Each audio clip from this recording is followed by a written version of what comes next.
here in example 6, we're going to find a force. So we're going to use our W sub 1 or W sub 2's here to help us find a force that has to be applied to overcome the force of gravity. So I don't know who this genius was that was driving this truck here on the semi. I know how you would get to this point exactly, but must have been, looks like some of you guys driving, I guess.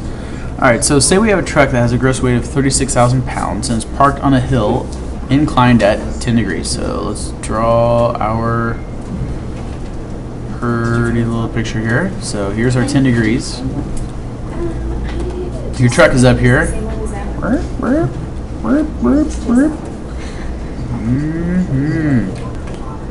your semi, and here's the trailer. So there's our semi. It has a weight of 36,000 pounds. So here is your 36,000 pounds. So what we have to do is we have to draw your two different vectors. So we're going to have a vector that looks like this. So this is your, that's your W sub 1. Okay. That's your W1, and then you have a W sub 2, which would look something like this, because they are orthogonal, right? That's your W sub 2, and we had to find our force vector, so that would be your vector where the W sub 1 plus W sub 2 meet. So you have force is equal to this. So if we put our W sub 1 at the end of our W sub 2, make it parallel, then this vector going down, this is your force vector. Alrighty. So if your force vector then, if our F vector, that is the weight of your truck according to your gravity. So let me redraw this F here. That was not very good. I draw much better on quizzes. Just kidding. So your force vector, that is your weight of your truck, but we need to write it in terms of I's and J's, or you can put it in component form, it doesn't really matter. The reason it's negative is because you are going down. If you had a positive 36,000, that'd be going up. Now since this is a vertical component, does that mean you're going to put an I behind it, or does that mean you're going to put a J? Yes, that's correct. You're going to put a J behind it. So we put a J. So there is your force vector.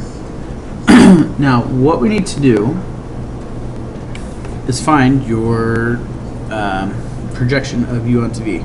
Now, I really believe that this problem would be a little bit easier if we disregard our projections. So how about we disregard all of the nonsense, difficult stuff, and instead, let's just take similar triangles, and we're going to use that instead to find out where your force is. So if we look at this triangle that is right along here, notice that you have a 90 degree here, and if this is 10, then that means this is going to be similar to this triangle that is drawn over here. So I'm going to draw this in, let me draw this in what, baby blue? So we'll draw this in baby blue. Baby blue. So this triangle is similar to our green triangle, which means you have your 90 degree angle here, which if this is 10, that must mean that this angle, this tiny angle here, is 10 degrees as well. And then your force, which is right here, right, that's your force vector, that is our 36,000 pounds. So let's redraw your blue triangle. And this will make your life so much easier than finding the projection and everything. So we're going to draw this out. Here is your triangle. Here's your 90. Your 10 degrees will be right here. Your 36,000 is up here. Now what you are trying to find is your this vector right here. Or sorry, this side of your triangle. because we're trying to figure out what is the force that is going to keep your truck from sliding down the ramp. So we're worried about the force that's on your ramp. So this is parallel with this pink vector we have up here. So that means we're trying to find out what x is right here. So to make this a little bit easier, hopefully, you can use SOHCAHTOA. So if this is your angle of 10 degrees, here is your opposite side, here's your adjacent side. To find out what x is, you can say we have the sine of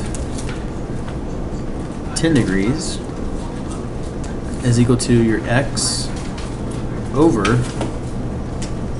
36,000. So in order to solve this, you multiply both sides by 36,000.